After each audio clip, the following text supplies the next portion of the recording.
जय माता दी। आप सभी को मेरा नमस्कार। जय नीम करोली बाबा।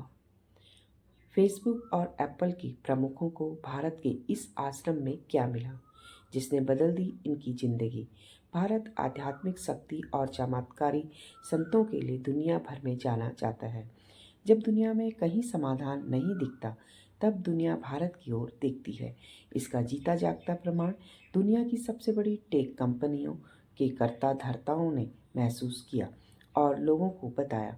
फेसबुक और एप्पल जैसी कंपनियों के कर्ता धर्ताओं को यह एहसास हुआ उत्तराखंड के कैंची धाम में बाबा नीम करोली से। तो आइए जानते हैं स्टीव जॉब्स, मार्क जुकरबर्ग जैसे दिग्गज कैसे हुए नीम करोली बाबा के मुरीद। नीम करोली बाबा के चमत्कार। फेसबुक के सीईओ मार्क जुकरबर्ग वर्ष 2015 में पीएम नरेंद्र मोदी से मिले थे। उनसे बात करते हुए जुकरबर्ग ने जिक्र किया था कि फेसबुक के मुश्किल समय में अपने मेंटोर एप्पल के सीईओ स्टीव जॉब्स के कहने पर उन्होंने भारत में एक मंदिर का भ्रमण किया था। जुकरबर्ग ने कहा कि उन्होंने कहा था कि कंपनी के मिशन के साथ फिर से जुड़ने के लिए मुझे भारत के उस मंदिर का दौरा करना चाहिए जहां वह जा चुके हैं। यहाँ उन्हें एहसास हुआ कि कैसे लोगों को कनेक्ट किया जा सकता है। बता दें कि 1974 में एप्पल के सीईओ स्टीव जॉब्स ने आध्यात्मिक शक्ति की खोज में भारत का दौरा किया था और नीम करोली बाबा के आश्रम कैंची धाम आए थे।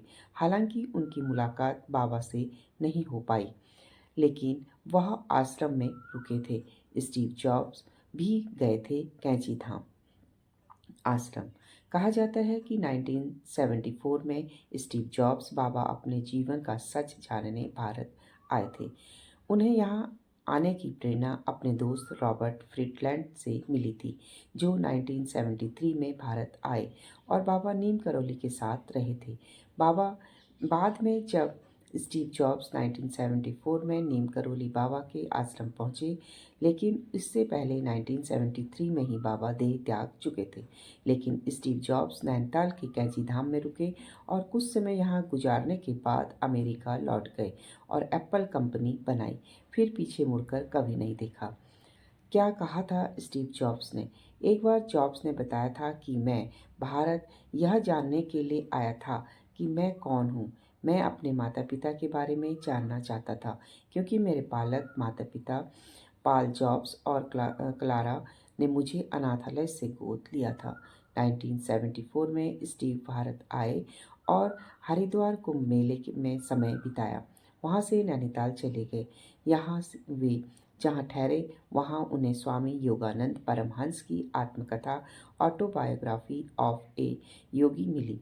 स्टीव ने इसे पढ़ डाला। कहा जाता है कि स्टीव साल में एक बार इस किताब को जरूर पढ़ते थे। ऐसे शुरू किया ध्यान। यह भी कहा जाता है कि भारत में रहने के दौरान स्टीव गांव-गांव पैदल घूमने लगे और नीम करोली बाबा की कथाएं सुनने के साथ ध्यान भी करने लगे। 7 महीनों तक भारत में घूमने के बाद वह अमेरिका पहुंचे तो उनकी हालत देखकर उनकी माँ भी उनको पहचान नहीं सकी थी।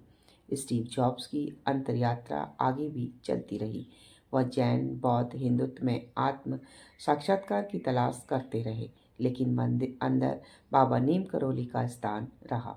उनके अंतिम समय में उनके दोस्त लैरी, जो खुद भी बाबा के भक्त थे, उनके साथ थे। लैरी कहते हैं, उसने मुझे बुलाकर पूछा, क्या तुम अभी भी भगवान में भरोसा करते हो? लैरी ने कहा, हाँ। फिर दोनों कुछ देर ईश्वर और उस तक पहुंचने के रास्तों पर बात करते रहे। अचानक लैरी ने जॉब्स से पूछा, कुछ गड़बड़ हो गई क्या? जॉब्स ने धीरे से कहा, मुझे कैंसर है।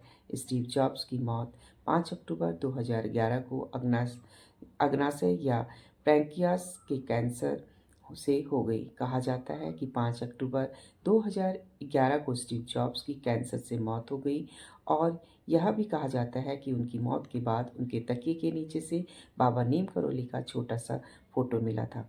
जय नीम करोली बाबा जी।